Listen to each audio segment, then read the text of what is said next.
Welcome back to the day in the life of a baddie living with HIV. If you're new here, my name is Marnina, and I talk about my HIV status in order to reduce HIV stigma.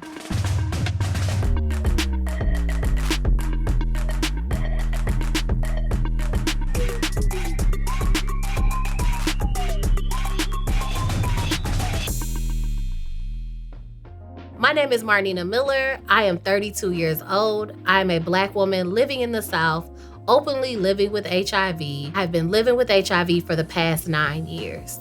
If you're new here, my name is Marnina, and I talk about my HIV status in order to reduce HIV stigma. Once I started my TikTok, I started realizing that I had a community of support of people all over the world that were also living with HIV, and people that were negative, that were in support of me thriving. And that really allowed me to know that not only can I live, but I can also show other people that they can live too. Did you know that there are 1.1 million people living with HIV in the United States? I was diagnosed with HIV my freshman year of college. I was dating a guy. I really liked him. He was really cute, and we went on a couple dates, and we decided to start having sex. And we didn't use a condom one day, and I felt a little weird. I guess my woman intuition was like, y'all should go get tested. And I know it's crazy that I got tested after the sex, but we did. Once we went and got tested, we went to the local health department, and he went in before me to get his test. I went in after him, and when I came back after getting my results, he was gone. I don't know what he did. All I know is I went outside looking for him after I received my results, and he was no longer there.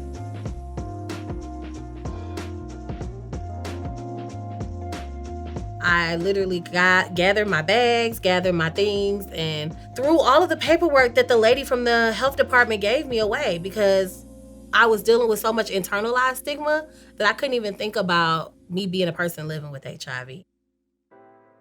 I was thinking about my future. I was thinking that I was gonna die, that I wasn't gonna live, that no one was gonna love me, and I just was waiting to die.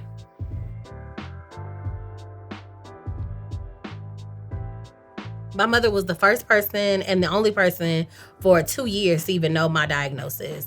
Immediately when I received my diagnosis, I called her on the phone, and every night I would call her on the phone and cry myself to sleep. It wasn't until my sister told me that she was pregnant with my niece, and I knew that I wanted my niece to have an aunt. I wanted to be there for my sister throughout her pregnancy, throughout my niece growing up, and now I have 2 amazing nieces. One of them is named after me and has my attitude, and I'm so glad that I decided to live. Deciding to live means deciding to take treatment, deciding to get on care, deciding to seek mental health services, deciding to be a part of this greater community that's greater than myself. In my household, you couldn't be gay.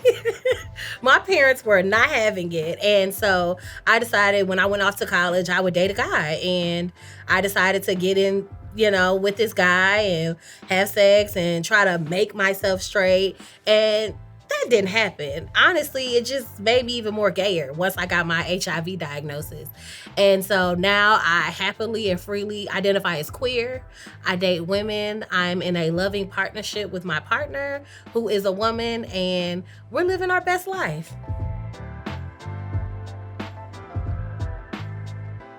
So when I first decided to come out about my status, about me living with HIV, my family was not happy. I think when you come out about your status, your family comes out as well, because HIV stigma is ever so prevalent. They also didn't want people to think that they were living with HIV.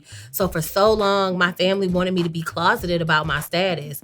But I knew that when I saw the numbers of young Black women dying of AIDS complications in the South, I knew I could no longer be silent.